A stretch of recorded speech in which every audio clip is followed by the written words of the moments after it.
केंद्रीय भैंस अनुसंधान संस्थान हिसार से मैं डॉक्टर आर.के. शर्मा डेयरी पशुओं की जनन क्षमता बढ़ाने के बारे में विशेषज्ञ हूँ। हर किसान की यही इच्छा होती है कि उसकी भैंस हर साल बच्चा दे, जिससे उसे लगातार दूध मिलता रहे। परंतु किसान भाई इस समस्या से दुखी रहते हैं कि उसकी भैंस 1.5 से 2 साल में एक बच्चा देती है। हमारे लिए वही भैंस ज्यादा फायदेमंद हो सकती है जो हर साल यानी कि 12-14 महीने के अंतर पर बच्चा देती रहे। ऐसा होने पर हमें उस भैंस से दूध भी ज्यादा मिलता है और ज्यादा बच्चे। इसके विपरीत जो भैंसें 1.5 से 2 साल के अंतर पर बच्चा देती हैं, वो अपने जीवन काल में दूध भी कम तथा बच्चे भी कम देती हैं, क्योंकि ज्यादातर समय ऐसी भैंसें खाली और सूखी रहती हैं। कम फायदेमंद होने के कारण किसानों को ऐसी भैंसों को औने पौने दाम पर बेचना पड़ता है। 2 ब्यातों के बीच का समय, जिसे हम ब्यात अंतराल कहते हैं, 2 समय को मिलकर बना होता है। पहला, ब्याने से गाभिन होने का समय और दूसरा, गाभिन होने से बच्चा देने का समय।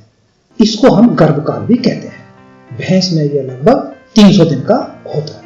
यह निश्चित है, इसे हम कम ज्यादा नहीं कर सकते। इसलिए इन दोनों समयों में से बच्चा देने से गाभिन होने का समय सबसे ज्यादा मायने रखता है। इसी को कंट्रोल करके हम हर साल बच्चा ले सकते हैं। वही भैंस हर साल बच्चा दे सकती है जो ब्याने के बाद 60 दिन के अंदर अंदर गाभिन हो जाए। यदि ब्याने के 100 दिन बाद भैंस गाभिन होती है तो 300 दिन गर्भकाल के जोड़कर अगला बच्चा 400 दिन के अंतर पर, 200 दिन बाद गाभिन होती है तो 500 दिन के अंतर पर, तथा 300 दिन बाद गाभिन होती है तो अगला बच्चा 600 दिन के अंतर पर मिलेगा। ब्याने के बाद 35 से 40 दिन के अंदर बच्चेदानी सिकुड़कर अपनी ठीक जगह आ जाती है और डिंब ग्रंथियां भी अपना काम फिर से शुरू कर देती हैं, जिससे भैंस हर 21 दिन पर गर्मी में आने लगती है। ब्याने के 45 से 50 दिन बाद जब भी लगे कि भैंस गर्मी में है, उसके अंदर बीज रखवा लेना चाहिए, तभी हम हर साल बच्चा ले सकते हैं। भैंसों में ब्यात का अंतर 3 कारणों से बढ़ता है। पहला, ब्याने के बाद भैंस का गर्मी में नहीं आना, या गर्मी के लक्षणों का इतना हल्का होना कि किसान को इसका पता ही नहीं लगता कि भैंस गर्मी में है।